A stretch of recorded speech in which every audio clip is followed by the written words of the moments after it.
Okay, Ghosh, my next question to you is ये question मैंने already previous webinar में पूछा था, but still I would like to know your view on it. So the question is why China team is so dominating as a nation, and also at the higher level, you can see China team as a standout nation and against rest of the world. So हम्म ऐसा क्या है जो China या China country या पूरे उनके table tennis team को इतना स्ट्रांग बनाता है hmm from rest of the world? मेरा व्यू है कि चार पार्ट में इसको देख सकते हैं हम लोग। चार पार्ट में एक है उनका स्ट्रेंथ, जो पॉपुलेशन है। 300 मिलियन ओके, रजिस्ट्रेशन है उनका टेबल टेनिस में। Population in table tennis, right? I हाँ, मीन, पॉपुलेशन में correct, registered player 300 million, registered players, जो भी आसपास या कोई भी नहीं है मेरे ख्याल से। नेक्स्ट शायद जर्मनी होगा या जापान। जापान है मेरे ख्याल से, क्योंकि जापान का पॉपुलेशन भी कम है तो ज़्यादा नहीं होना चाहिए। तो चाइना उसमें अच्छा है। पॉपुलेशन मतलब जितने लोग मास है उनके पास, बहुत सारे प्लेयर्स खेल रहे हैं। दूसरा फंड, उनके पास बहुत पैसा है टेबल टेनिस से, क्योंकि इतने अच्छे हैं, इतना साल से रहा है टॉप में। फंड्स उनके पास बहुत स्ट्रांग है, बहुत ज़्यादा है। और तीसरा मैं बोलूँगा ऑफ कोर्स नॉलेज।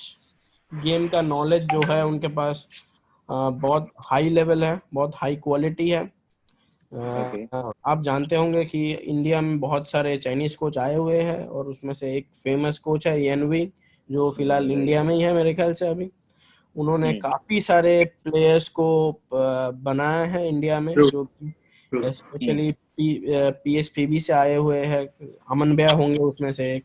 तो काफी प्लेयर को उन्होंने हेल्प किया ग्रो करने के लिए। तो हम मान सकते हैं कि चाइनीज जो भी प्लेयर्स रहे हैं, या चाइनीज कोचेज, या चाइनीज सिस्टम, उनके पास नॉलेज बहुत है। और चौथा राइट, मैं बोलूंगा कि ऑल टुगेदर एक पैकेज है, और उसको कहते हैं सिस्टम। और उनको बिलीव सिस्टम और प्रोसेस, वो प्रोसेस में बहुत बिलीव करते हैं। यानी कि करेक्ट, रिजल्ट्स में उतना नहीं करते जितना वो प्रोसेस में करते हैं। उनका कहने का मतलब रहता है कि प्रोसेस आपको रिजल्ट देगा। तो रिजल्ट अच्छा तो आएगा ही यार, सुन। आपका अगर तो, तो वो हमेशा डिसिप्लिन में करते हैं चीजें। तो घोष, हाँ। या यू कैन कंटिन्यू, थोड़ा नेटवर्क इशू हुआ था, या हाँ, तो ये चार मैं पार्ट में बोलूंगा कि चाइना के सामने कोई भी नहीं है। एक तो मास इतना ज्यादा, फंड इतना ज्यादा, फिर मेरे ख्याल से जो नॉलेज है उनके सामने कोई नहीं है। और फोर्थ मैं बोलूंगा कि उनका टोटल ऑल टुगेदर पैकेज और डिसिप्लिन जो है वो लोग, और जो भी उनका वर्क एथिक है, मतलब उनको बहुत हार्ड वर्क करते हैं वो लोग। और कुछ भी, कभी भी कुछ भी चीजें ऐसा नहीं है कि कुछ क्या रिलैक्स करते हैं। मतलब रिलैक्स इन द सेंस, मतलब कोई प्रोसेस में कुछ आप ढूंढ नहीं सकते खराब। बहुत स्ट्रांग प्रोसेस है। और मैं काफी, मतलब एक दो बार बात किया काफी लोगों से, चाइनीज प्लेयर्स एक दो से। तो वो लोग हमेशा खुद को अपडेट करते हैं, खुद की और भी बहुत सारी चीजें करते हैं। बट कुछ मैजिक नहीं है उनके ऊपर। उनके ऊपर मेन जो चीज है कि प्रोसेस और सिस्टम बहुत राइट, कंसिस्टेंट है उनके उनके पास। और और वो लोग जिसमें भरोसा करते हैं, जो चीज में, उसमें 100% करते हैं। कोई कंफ्यूज नहीं है, कुछ भी नहीं है, सिर्फ काम करते हैं वो लोग। तो मैंने एक बार सुना था, मुझे पता नहीं है कितना सच है कितना झूठ है, कि उनका जब भी national training centre, national training camp चलता है, वो हर बड़े टूर्नामेंट से पहले होता है। ओलंपिक चैंपियनशिप या वर्ल्ड चैंपियनशिप। और उनका टॉप 20 प्लेयर्स का ग्रुप रहते हैं। वन सेकेंड घोष, हाँ। Ghosh, can you start again? थोड़ा आई थिंक वो नेटवर्क से मिस आउट हो गया।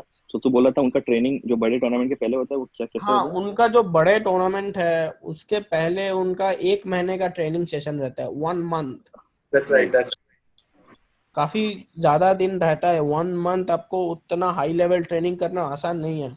और 20 प्लेयर्स, ग्रुप ऑफ 20 प्लेयर्स का रहता है वहाँ पे। और मेरा एक बार दोस्त था लीपिंग, तो लीपिंग से मैंने बात किया था काफी हद तक, क्योंकि वो नेशनल टीम में, मतलब 20 प्लेयर्स का स्क्वाड में काफी साल रहा। Almost ten right, to fifteen years I think. तो राइट, उससे मैं बात कर रहा था, वो बोल रहा था कि चाइना में क्या है कि आपको फोन अलाउड नहीं है, सोशल मीडिया कुछ भी। वो जो 30 डेज का आपका ट्रेनिंग पीरियड है उसमें आप फोन नहीं लेके जा सकते। ऑल दो कोई कोई राइट। प्लेयर लेते हैं क्योंकि किसी किसी के पास 3-4 फोन रहता है चाइना में, बट हाँ ऑफ कोर्स सब करते हैं, बट जो यंग टैलेंट्स है या जो शुरू शुरू में जा रहा है उनके लिए तो कुछ भी नहीं है, उनको तो हो ही नहीं सकता। और आप इमेजिन करिए इंडिया में अगर आप ऐसा कर सकते हो, इंडिया में बहुत मुश्किल है ऐसा करना कि आप अपने बच्चों से कहो, या नेशनल कैंप में भी हम जब जाते हैं हमारा कोच हमें बोल दे कि तुम मोबाइल यूज नहीं करोगे 1 महीना, तो चीजें अलग है क्योंकि आप वर्ल्ड थोड़ा अलग है और चाइना चीजों को बहुत अलग तरीके से देखता है, क्योंकि स्पोर्ट्स में काफी हद तक आपको मिलिट्री जैसा करना पड़ता है। आपको अगर हाई लेवल परफॉर्मेंस चाहिए, कंसिस्टेंसी चाहिए, तो आपको डिसिप्लिन, हाईली डिसिप्लिन होना पड़ेगा, आपको हाईली क्या बोलूं मैं, नॉलेज रहना पड़ेगा आपको, आप क्या कर रहे हो, और आपका जो प्रोसेस है वो बहुत इंपॉर्टेंट है, उसको आपको पूरा फुलफिल करना है, तभी आपका रिजल्ट जो आउटकम है वही, तब भी उसमें भी कंसिस्टेंसी रहेगा। अगर आपका प्रोसेस में कंसिस्टेंसी नहीं है तो आपका रिजल्ट में भी कंसिस्टेंसी नहीं आएगा। इसीलिए बहुत इंपॉर्टेंट है कि जो भी प्रोसेस है और सिस्टम है उसमें कंसिस्टेंसी लाए, और एक कंटिन्यूअस चीजों कंटिन्यूअसली आपको करना पड़ेगा, आपको कंटिन्यूटी रखना पड़ेगा उसमें, तभी आपका जो रिजल्ट है या आउटकम है तो वो भी कंसिस्टेंटली आता रहेगा। तो ये एक अफवाह है और रूमर है कि वो लोग 1 महीना जब भी ट्रेनिंग होता है मोबाइल यूज नहीं कर सकते, मोबाइल उनको सबमिट करना पड़ता है पहले, और जिस दिन वो लोग कैंप से बाहर जाते हैं कि वो मोबाइल अपना लेके जाते हैं, ऐसा सुना है मैंने, पता नहीं है मुझे एग्जैक्टली। तो अगर ऐसा होता भी है थोड़ा बहुत तो फिर भी बहुत मुश्किल है। और आज के टाइम में आप जहाँ देख सके इतना डिस्ट्रैक्शन है कि इतना सोशल मीडिया है, इतना कुछ चीजें हैं आपके पास करने के लिए, तो इसमें बहुत इम्पोर्टेंट है। और मैं जहाँ पे रहा वो भी एक नॉन चाइनीज फॉर्मेट है, लेकिन नॉन चाइनीज एक जगह है, बट वहाँ पे भी काफी हद तक ऐसा ही प्रोसेस है, लेकिन मोबाइल ले लेते ऐसा नहीं है, बट उनका भी सिस्टम क्वाइट स्ट्रॉन्ग है। वो जगह का नाम है ऑक्सन हाउसन, वो लिटायर मास्टर कॉलेज चलाते हैं वहाँ पे। वर्ल्ड से 16 प्लेसेस है जो जहाँ है, वो एक बेसिकली मास्टर कॉलेज है, स्पोर्ट्स स्कूल जैसे बनाते हैं इसमें। स्वामी जी, थोड़ा आवाज में प्रॉब्लम हो रहा है। आई थिंक सडनली आवाज ड्रॉप हो गया। अभी So ठीक है। can you be more clear? Yes, yes. Now you're clear. हाँ, Correct. तो मैं वही बताना चाहूंगा कि जर्मनी में जो सेंटर है जहाँ पे अभी हुगो काल्देरानो रह रहा है काफी साल से, सिमोन गॉजी रह रहा है, मैं वहाँ पे था 1 साल, शरद भैया भी गए हुए हैं। ऐसा नहीं है, बहुत कम प्लेयर है दुनिया में जो भी सक्सेसफुल और अच्छे प्लेयर्स है वहाँ पे गए हुए हैं। हरमीत अभी रिसेंटली वहीं पे रह रहा है 2 साल से मेरे ख्याल से। सत्यन गया Correct. हुआ है, सत्यन अपना जो मतलब जब भी इम्प्रूव किया उसने, वो काफी टाइम ऑक्सन हाउजन में था, एक कोई सेंटर में वो काफी टाइम था तो वो ऑक्सन हाउजन था। तो बहुत सारे प्लेयर्स वहां पे जा चुका और वहां का सिस्टम बहुत अच्छा है। आज आप देख सकते हो यूरोप में जो भी अच्छे प्लेयर्स है, यूरोप में बहुत कम प्लेयर होंगे जो ऑक्सन हाउजन नहीं गए, बहुत ही Okay. प्लेयर्स है जो ऑक्सन हाउजन गए हैं, नॉन जर्मन और चलो नॉन भाई। चाइनीज। Right. तो मेरे Continue. हिसाब से प्रोसेस बहुत इम्पोर्टेंट है। हाँ तो करता हूँ। जो भी सुनाई दे रहा है अभी क्लियर? Yes, yes, yes. सुनाई दे रहा है। Please continue करो. Yeah. हाँ, तो मुझे लगता है चाइनीज को हराने के लिए आपको ये 4 चीज बहुत इंपॉर्टेंट है। आपके पास जब तक ये नहीं आएगा तब तक बहुत मुश्किल होगा चाइनीज को हराना। एक की मास, बहुत ज्यादा प्लेयर हो, क्योंकि बहुत ज्यादा प्लेयर होने से क्या है कि आपका कंपटीशन बहुत बढ़ जाएगा।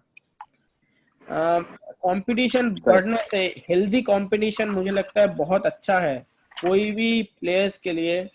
हेल्दी कंपटीशन, कोई भी ग्रुप के लिए हेल्दी कंपटीशन होना बहुत जरूरी है।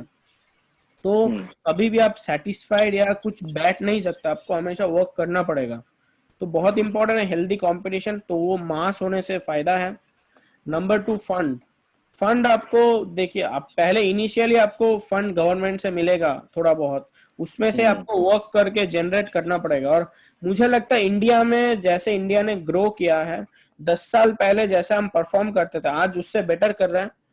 वैसा ही फंड भी आज हमारे पास बहुत ज्यादा है, जो भी हमारा टॉप प्लेयर्स है वो अच्छे पैसे कमा रहे हैं, जो 10 साल पहले जैसे जितने प्लेयर कमा रहे थे जो टॉप प्लेयर्स। तो आप अगर कंपेयर करोगे तो काफी फंड्स बड़ा है मेरे हिसाब से।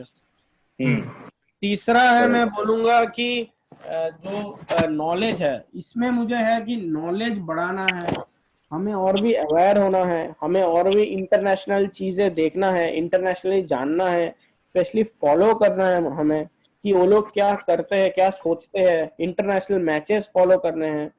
हम काफी सारे लीग मैचेस भी फॉलो कर सकते हैं, क्योंकि इंडिया में जैसे फुटबॉल को इम्प्रूव करने के लिए, क्योंकि उनका एक बेस बन गया, काफी सारे लोग मैं देखता हूँ कि यूरोपियन लीग देखते हैं, यूरोपियन Hmm. लीग। तो ऐसा इंडिया में भी प्लेयर्स, हमारे जो यंग टेबल टेनिस प्लेयर्स है, पेरेंट्स है, वो काफी हद तक टेबल टेनिस के बारे में बात कर सकते हैं, पूरा टीम और लीग मैचेस दे सकते हैं। अगर उनके पास कोई इंटरनेशनल मैचेस नहीं है तब, तो यूरोप का लीग मैचेस देख सकते हैं, चाइनीज लीग मैचेस भी हो रहा है आजकल, तो वो भी देख सकते हैं, उसमें से भी नॉलेज मिलता है, क्योंकि काफी हद तक आपको क्या नॉलेज गैदर करना है जितना भी हो सके, तो Right. आपको जानना है और समझना है। और मुझे लगता है ऐसा कि जानने का कोई लिमिट नहीं होता, और आप सीखने का कुछ लिमिट नहीं है, आप हमेशा सीख सकते हो। और कोई ऐसा, मतलब जितने बड़े लोगों से मैंने बात किया तो सभी बोलते हैं कि स्टिल आई एम लर्निंग। तो मुझे लगता है यार, वो लर्न कर रहा है तो मैं क्या कर रहा हूँ, मैं तो कुछ जानता ही नहीं हूँ। तो Hmm. ऐसा है कि जो भी बड़े लोग हैं वो हमेशा बोलते हैं कि मैं सीख रहा हूँ। तो जब वो लोग ऐसे बोल सकते हैं तो आप खुद को बहुत छोटा समझते हो, और आप तो बहुत कुछ जान सकते हो। अबे मुझे तो कुछ नहीं उनके सामने, तो वो लोग सीख रहे हैं, सीख पा रहे, तो मुझे और भी जानना है और भी सीखना है। तो आपको तीसरा वही कि आपको ईगो रखना है, कि नॉलेज के टाइम में आपको ईगो नहीं रखना कि मुझे पता है, वो इम्पोर्टेंट है कि आपको सीखना, हमें हमेशा क्यूरियस रहना है कि मुझे सीखना है, मुझे सीखना है। और चौथा मुझे लगता है कि बिलीव करना, जो भी प्रोसेस है, जो भी सिस्टम है, जो भी हार्ड वर्क आप करते हो, उसमें बिलीव करना कि वो आएगा। ऐसा नहीं कि आपने 1 महीना 2 महीना कर लिया, फिर आप सोच रहे हो कि यार नहीं आ रहा है, यार नहीं करूंगा, बंद कर दूं। ऐसा नहीं हो सकता, कि आपको कंटिन्यूअस प्रोसेस रखना है। और आप ऐसा सोचोगे कि आपका जिंदगी में 2 महीना कुछ भी नहीं है, 3 महीना कुछ भी नहीं है, आप अगर कोई चीज कंटिन्यूअसली करोगे तो आएगा। जैसे मैं एक एग्जाम्पल बोल सकता हूँ कि काफी दिन तक मैं एक प्लेयर को देखा जो बहुत हार्ड वर्किंग है, मेरे ख्याल से इंडिया का सबसे हार्ड वर्किंग प्लेयर मैंने अभी तक जितना प्लेयर देखा है। ऑफ कोर्स मेरा पॉइंट ऑफ व्यू है, मेरा नॉन, मतलब मेरा व्यू से बोल रहा हूँ मैं। मुझे लगता है Hmm. हरमीत है ऐसा प्लेयर, हरमीत देसाई, जो जहां उसने हार्ड वर्क किया, मैंने काफी क्लोजली देखा है उसको, जितना उसने Correct. हार्डवर्क किया है वो बहुत कम लोग जानते हैं उसने क्या क्या किया है। और ज्यादा वो, मुझे नहीं लगता ज्यादा लोग बताते हैं। मैं बहुत क्लोजली उसके साथ रहा और देखा है, उसके जैसा हार्डवर्क करने वाला मुझे लगता है बहुत ही कम है, मैंने उतना देखा नहीं है। इंडियन टीम में भी जब भी मैं देखता था उसके उसके साथ, तो वो काफी हार्ड वर्किंग है, लेकिन उसको अभी अभी वो इतना अच्छा बना, मतलब 26 में वो नेशनल चैंपियन बना है। लेकिन मुझे लगता है काफी, मतलब काफी टाइम के बाद ऐसा हुआ है कि थोड़ा उम्र के बाद भी लोग जीत रहे। अमल भैया जीते 25th में, मतलब जब 25 साल के थे। शुभजीत शाह जीते उससे पहले 25 साल में। तो Right. अभी ट्रेंड ऐसा है कि जीत सकते हैं आप कभी भी। तो हरमीत अभी अभी थोड़ा ज्यादा शाइन कर रहा है, लेकिन वो जो हार्डवर्क कर रहा है वो काफी साल से कर रहा है।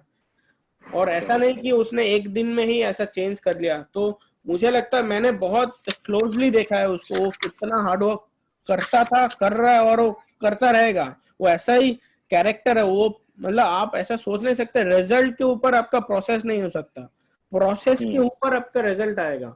तो आप कभी ऐसा सोच नहीं सकते कि मैं जीतूंगा तो ही मैं करूंगा, हारूंगा तो नहीं करूंगा, ऐसा नहीं हो सकता। आपको प्रोसेस Hmm. में बिलीव रखना पड़ेगा, करते रहना पड़ेगा।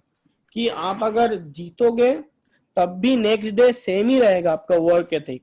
आप अगर हारोगे, Hmm. आप ऑफ कोर्स डिसअपॉइंट रहोगे और बहुत ज्यादा, लेकिन आपको नेक्स्ट डे आपको मूव ऑन करके आपको फिर से प्रोसेस में कम बैक करना पड़ेगा।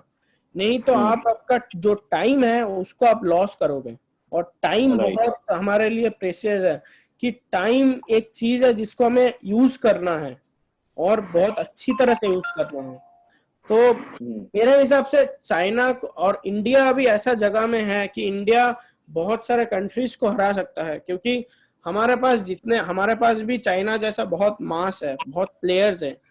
हाँ, टेबल टेनिस में मुझे लगता है काफी ग्रो हुआ है, अगर आप लास्ट 2-3 साल में देखो तो काफी प्लेयर्स टेबल टेनिस खेलते हैं, क्योंकि हमें अभी कॉमनवेल्थ में भी मेडल मिला, एशियन गेम्स में भी मेडल मिला पहली बार, तो अभी बस से ओलंपिक बाकी है। तो मुझे लगता है कि बहुत अच्छी बात है और बहुत अच्छी तरह से हमने ग्रो किया है टेबल टेनिस में। तो इससे हमें बस एक ही है कि नॉलेज, ये सब जो 4 पार्ट है इसको गैदर करके जो वर्क है वो उसको कंटिन्यू करते रहना है। वो बहुत इंपॉर्टेंट है कि आपको डेली जो रूटीन है वो बहुत हार्ड होना चाहिए और हमेशा टफ होना चाहिए, तभी जो आपका रिजल्ट है वो बहुत आसान मिलेगा, आपको बहुत कंसिस्टेंटली मिलेगा। Correct, correct. सो बेसिकली जैसे कुछ ने बोला 4 पार्ट में डिवाइड होना चाहिए। चाइना टीम इसलिए आगे है because one is registered players, second is continuous funds, third is enormous knowledge, and fourth is system and discipline.